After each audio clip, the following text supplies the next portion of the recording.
Hello, everyone. My name is Claudia Dean. I am the founder and director of Claudia Dean World. I'm really honored to be chatting with you today.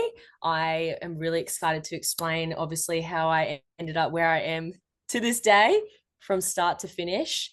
And I think actually, let's go from the start. So I began ballet when I was 4, and I was a kid that did every single genre. So I did jazz, tap, ballet, song and dance, hip hop, and I did love it all. And I did a lot of competitions and things like that. But when I got to about 12, it was sort of when I decided that ballet was what I really wanted to do. I actually was accepted into the Australian Ballet ITP program, which is like a little interstate training program. So they select certain dancers to fly down to Melbourne and join into these certain classes. And I think in that moment, I then had the reassurance that, okay, maybe I have what it takes to actually make it as a ballet dancer. But before that, I was sort of told my feet weren't good enough, my, artistry wasn't enough, and my knees were bent, and I just didn't really have a lot of self-belief before that moment. So as soon as I was accepted, obviously I was ecstatic. And yeah, that's when I knew that ballet was what I wanted to pursue. Then from there, I mean, it all kind of snowballs, as I think most professionals would kind of say.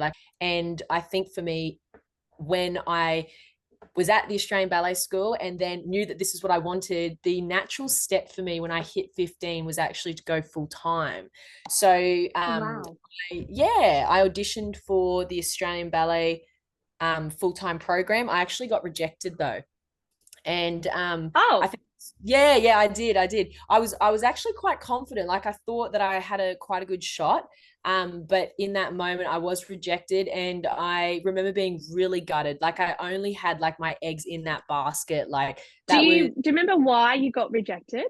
yeah, it was sort of, it came back to those initial things that I mentioned. Like, my feet still needed a lot of work, my knees still needed refinement, but I just wasn't getting the answers from the teachers and training that I was currently with in that moment. Like, they could only get me to a certain point, which I was very grateful for. But then I needed to get to the next point to be good enough for, full-time programs. And I just don't think that I had what it took in that moment.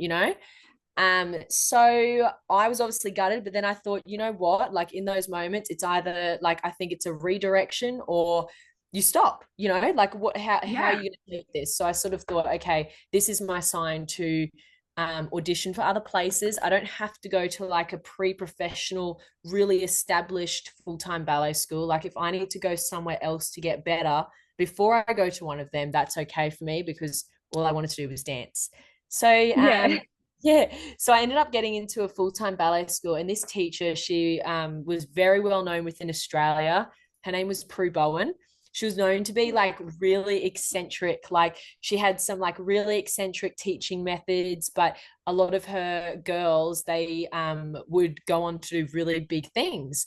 And I remember my teacher said, like, I know you didn't get into Aussie Ballet School, but like, this is probably the next best thing for you, because I know this lady will be able to get you to where you want to get to eventually. So off I trot. I moved to the Gold Coast.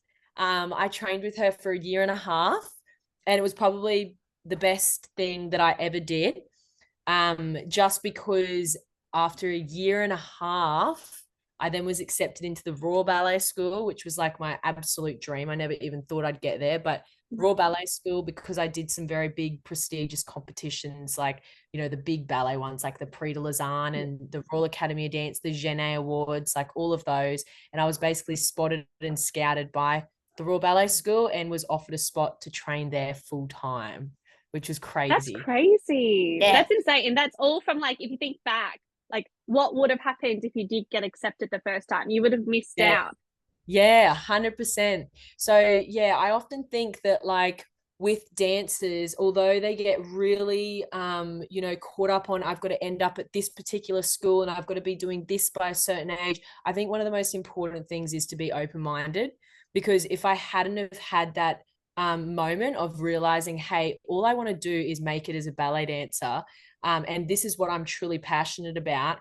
If it was only about what school I got into, if it was all about that, like, I would have just stopped. So I think Yeah.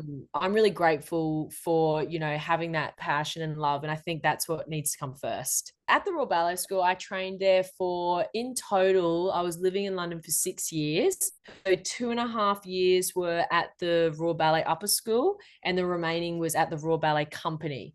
So like obviously the training when I got to the Royal Ballet School, it was so different to what I was used to. Like you basically had to learn in your first year the Russian method of classical ballet, their version of the Yes. Russian method.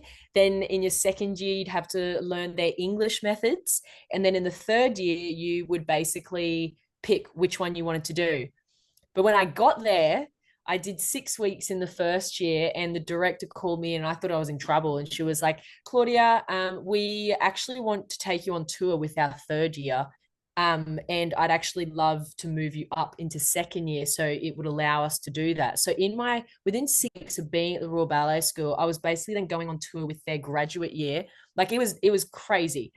But I think what it was, like, I often think back on all of this and I'm like, I think it was like my work ethic, my determination, and like I just always wanted to prove everyone, like not everyone wrong. That sounds wrong, but like in a way that's what it was, because I was told for so long like I wouldn't make it. Yeah. And I So I feel think I like was many doing, dancers hear that as well. Like it's yeah. majority of the dancers out there, they're not going to be professional, but it doesn't mean that they can't Yeah. dance. Exactly. Yeah. And I think that's one really important thing too. Like, you know, if someone says no, like you're not going to make it, your legs and feet aren't good enough, or this isn't right, like that's one answer. Like you only need one person to say yes and believe in you, and then your whole career can change. And I think that's how I really feel about like the dance world, even in business now as well. Like if I get told no, which I do every day, it's like, okay, well, that person's a no, on to the next. Like you can't really let those like little negative moments like kind of define your whole career. That's something I really believe in. Yeah. Gonna say I'd love for you to tell us a little bit. So like obviously you don't dance anymore, do you? You've sort of No, that's a no. different part of your life now. Yeah. That's Different part. Yeah. behind you.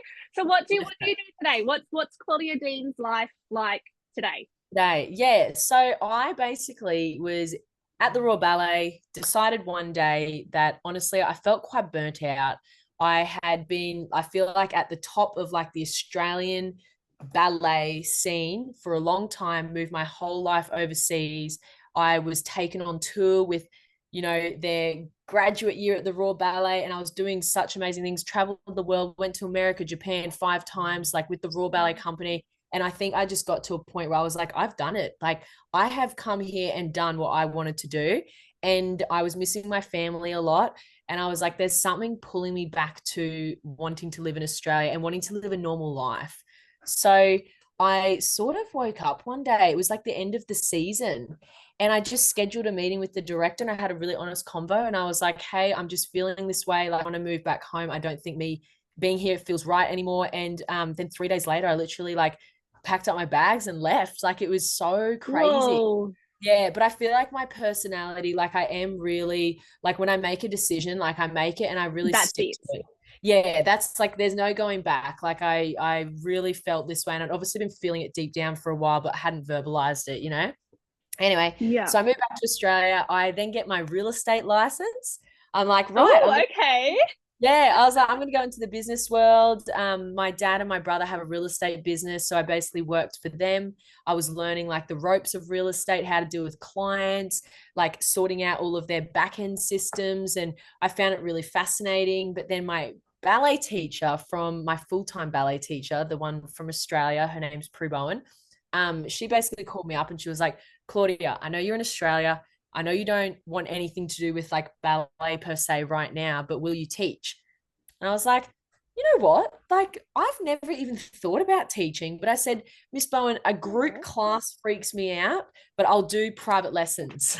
I was Yeah. like, I'll do private lessons, because I just really wanted it to be like just intimate and private and personal, and making sure that dancers felt like that they were getting what they needed out of like a private lesson. Mm. Anyway, so I did that. I did all of her private lessons that day, and I called my mum and I was like, Mum, this is what I want to do for the rest of my life. I built my own Oh, website.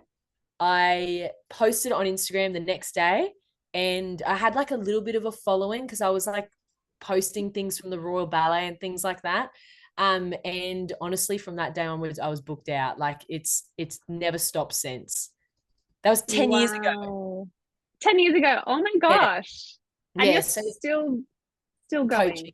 Yeah. So now my life's very different. Like so I used to coach 10 hours a day. Like I was a workhorse, like just coaching one after another. Like it was what I wanted to do. But then there were things that I knew I did want to grow the brand into. Like I really wanted to make like, dance wear that dancers loves, like the colors and the fit of. So we then branched into obviously a dancewear line, which is the biggest part of our business now, which is Claudia Dean Collections. And then I wanted to build an app, which is the next biggest part of our business. And, that requires, so now there's a team of us of 10 or 11. We're about to hire a couple more girls, but like it really has just like organically grown in 10 years because I've sort of just introduced things that I genuinely feel passionate about bringing to the dance community. Wow. So how many dancers do you think you work with now? Like I think over the years, like it's obviously thousands because like we tour the world and do like our intensives and have hundreds of dancers at those. And then, we go everywhere doing those. And we've been doing that for the past like 8 years. And then obviously we have our home base here in Brizzy where I coach private lessons. We also have another coach that coaches here. She's in the studio right now because I'm not coaching. It's hard for me I don't even know what the number would be, A but lot. it's a lot. It's a lot of dancers. Yeah, a lot. And especially online, of connecting with dancers like online and sharing all of our tips and like knowing that we can make an impact through a video. Like I find that just so crazy. I'm really passionate about that too. How do you handle your work-life balance now? Because your life still sounds crazy and full and Yeah. amazing. How do you balance being like Claudia at work and then Claudia like at home? Yeah, you know what? I actually have created like our brand and business. Like now, I don't really, sounds really like, typical, like this isn't work, but I don't say yes to anything that I don't want to do. So everything that I do now, my work and my personal life is so integrated. Like if you notice, like every morning I wake up and my first thing is I'm posting on Instagram, I'm giving out everyone like a daily insight to, you know, our office and like our, whatever we're doing that day. It might be designing garments or creating new exercises. Like I'm always online. So yeah, I don't know if there's like a real disconnect anymore, to be honest. To me, like if I enjoy it, I say yes to it and I integrate it and that it's just part of my life now. Yeah. What would you say to a dancer, or if you could say to yourself, like, I don't know, 15-year-old self advice, or like maybe hope that there is Yeah. light at the end of the tunnel? Oh yeah, 100%. My thing I always say to dancers like nowadays is like there's just one thing that I think can take you so far in life and it's work ethic. Like I think that is something that's so underrated. Like I've genuinely seen some dancers that might not have the best facility, but they know how to work the room and have that work ethic. And I just think it means so much more for directors and teachers. Like having that means so much more than having someone that has the facility but is lazy. Like I think it's really important to have the drive. It's like the only thing that can make you make it in this industry, don't you think? Oh, 100%. Yeah. If you don't have that drive, what's the point? Because there's going to be 10 other people that are standing right next to you that might not Exactly. be as talented as you, but they're going to have the drive to push past you. Exactly. And it's sort of like survival of the fittest in a way, like in terms of Mm. with the dance industry, like it's highly competitive. Like as you just said, if there's you not there like working hard, there's going to be someone else doing that. So I think that's yeah, the work ethic. And Mm. also I think the understanding of if you get told no, like it doesn't mean no for the rest of your life. Like it just means no in that moment and find another person that's going to say yes. Like I think that's also something that's really stuck with me and I constantly use it in, business. It's not just in my career as a ballerina. It was also now it's kind of like evolved into that too, which is interesting. Do you call yourself a dance teacher? Do you call yourself a coach, a dance studio owner? Not like, oh my gosh, I haven't even thought about that. I think if people asked me, like, I probably say coach, like that would probably be the first thing. But often when people ask, like, if I'm like, at a night out or something and someone's like, what do you do for work? I normally say I have a ballet brand because I feel as though it's like gone past the point of just coaching. I'm like, when you think ballet brand, you immediately sort of like it can be anything. It's the exercises, it's the dance wear, it's the app, it's my team, it's everything. Everything. So do you have, so I'm interested now, I because don't like know. I Yeah. call myself a dance studio owner, and so you'll call Yeah. yourself like you have a ballet brand. But Ballet do brand. you have regular like classes and stuff? Do kids turn No. up each week on a timetable? No. Okay. So this was the interesting thing when I first started 10 years ago. There was a lot of scrutiny around my brand. Like it was Claudia Dean Okay. Coaching back in the day. And I was obviously 21. I had like just finished at the Royal Ballet, was coming in and being like, I'm going to offer private lessons. And there was a lot of, it was actually really hard in the Queensland ballet scene to feel and be accepted here.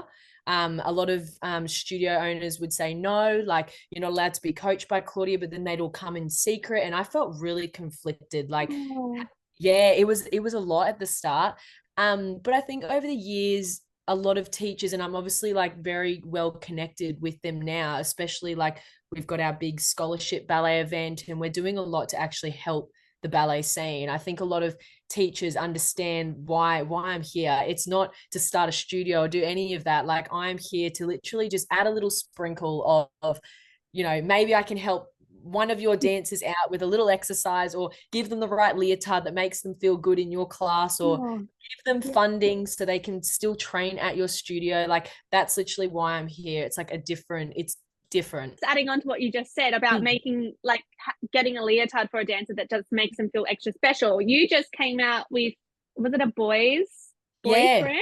Yeah. So we started the By Dean Boys brand. It was about 12 months ago, but we do about 2 drops a year. So we've just done another Okay.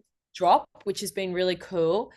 Because we do like, quite out there colors and the fabrics that we use, they're very thick and it's just something that I think the boys have obviously needed for quite a long time. And, obviously we still have a long way to go with it. There's so much more we want to bring out, but it was really important to us to bring styles and colors that maybe the boys haven't had access to.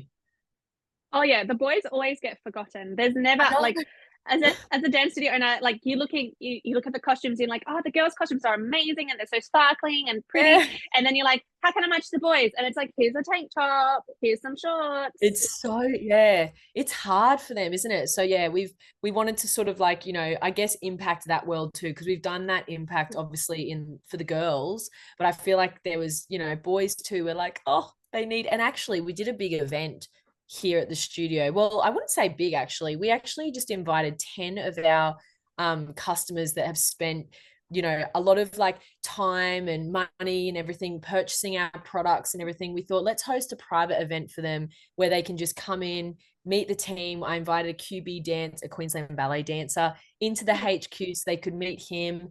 And one of the boys turned to me and they said, Miss Claudia, tonight has changed my life. And another boy had come up to me and also said, I didn't know that other boys danced. He was the only boy at his studio and he had no idea that there were other boys. And in that moment after that night, like I just remember saying to my husband, like, I know what we're doing, like, is impacting, like, it's huge. It is huge, Yeah, massive, and like crazy. I give you a clap for that, because Oh, like I you said, too. they often they often get left, Got, they get left behind. So I love that you're not only catering for the girls, but you're advocating for the boys as well, yeah. which I'm sure that they do appreciate. What would be your mindset tip? Ooh, well, one thing, I used to always think that like really successful people are really motivated all the time. And something going into my 30s, like I've really tried to just know that it's okay to not feel motivated all the time and how to deal with that. Like, as humans, we're always like, go, go, go. And don't get me wrong, I love doing that and I love being that all the time. But I do think that what we do in life needs to be sustainable. If you love what you do, like you need to be able to sustain it. And that means you do have to rest, you do have to slow down, you got to say no to things. And I feel like lately I've been learning that more. And that's actually for me, it is changing my mindset. So my mindset tip is to take it slow. If you love what you do, like in the end, it all works out. You just need to like ride the wave, whether it's up or down. Like that honestly is my mindset tip. Okay, let's move on to ADF. So Mm, yep. you have obviously been before. You were there. Yeah. I know last year. Last year was my first year. You were there last Yeah. year. How you been going for? So last year was my first year too. No way. Yeah, Really? yeah. So, you know what's really interesting? Like, I remember Marco, he contacted me. He's like, Claudia, I think like what you've done in the ballet world, like you've really modernized ballet, and like I'd really love you to be present at ADF. Like, it's obviously huge in the commercial world, and we know that ballet is the fundamental of dance. Like, I want to try and connect this. And I remember when he reached out, I was like 100%. Like, I'd love to be there to support you and the event. So I came along with Marco and I was like blown. Like I could not believe like what I was seeing, like the amount of like kids and dancers and everyone just in one room. Like it was crazy. It's so cool. It sounds like you had the same reaction as me. That Yeah, I I was walked like, in, I was like, whoa. And yeah, people don't understand. Like when I talk to people about this, I'm like, you mm, don't understand how insane ADF is. And they're like, yeah, no, like it's okay. And I'm like, no, no, like it is, even just the shows blew my mind. yes, We don't have anything like that in mm, Melbourne, like nothing yeah, in Victoria. So going to Sydney and seeing that mm, blew my absolute mind. But so last year you were there yeah, as you were a judge for one of the shows by yeah. memory. But this year you'll be in the teachers VIP lounge. Yeah. So I'm gonna do that and then also judge again. And I think there's a couple of there was like a little meet and greet because last year it was so funny. Like we were You were walking down. so popular. Like I remember walking past and be like, oh, that's Claudia Dean. And then there was this like I was like, oh my God, this is like crazy. I think it's obviously like dancers all in one room, you know? yeah. So basically this year, we're having like these little workshops all about different topics, and we have key mentors that are facilitating those workshops so that they're the Yeah, best of the best in that area. area. Yeah. And then we're going to have time to ask questions and to, I guess, bond with each other. There's some champagne, Oh, there's happy nice. hour, Oh, and it's how all good. about connecting dance teachers and dance studio owners together and communicating and creating that community over competition. So Yeah, I I'm like that. excited. Yeah, me Yeah. too. I Yeah, yeah, I'm actually so happy to like hear this because you know how I said before, like how I felt 10 years ago. Like I found it so frustrating. I was like, why is everyone just so competitive? Like, why can't we all just work together? Like I just yeah, so it's actually really nice to see like that there's people out there like trying to actually make a movement on it. there's a change coming. It feels like Yeah, there's a change coming, and now I it's agree. just finding that happy medium Yeah. between like the old gen, like the more Mm, experienced generation of dance studio owners and teachers, and that new gen that agreed. is slowly coming up and making that A change of, collaborative. it's okay. Yeah, it's okay to collaborate, and it does, just because you collaborate doesn't mean that you're gonna like steal each other's students, It'll, or yeah. take the same idea and copy it word for word. But that's basically what the Oh, whole like teachers lounge yeah. is about, is Love that. connecting and conquering together. Yeah, So I but love no, you're that. going to be speaking about mindset and resilience, which I think is perfect. Ooh, After that's talking good. to you now, that's Yeah. like, you can Yeah. obviously see that you're so passionate about it. Yeah. I am. I definitely am. Yeah, All these years later, I'm like, awesome. oh, isn't it wild? No, I'm so excited. Like, I can't wait. I'm bringing my sister as well. Yeah, and we're just gonna, gallivant around and watch, and yeah, I love it. Thank you so much, Claudia. Thank you so much. I'm so Anytime. excited to meet and see you at ADF. I can't wait to be at ADF and see you all. Thank you.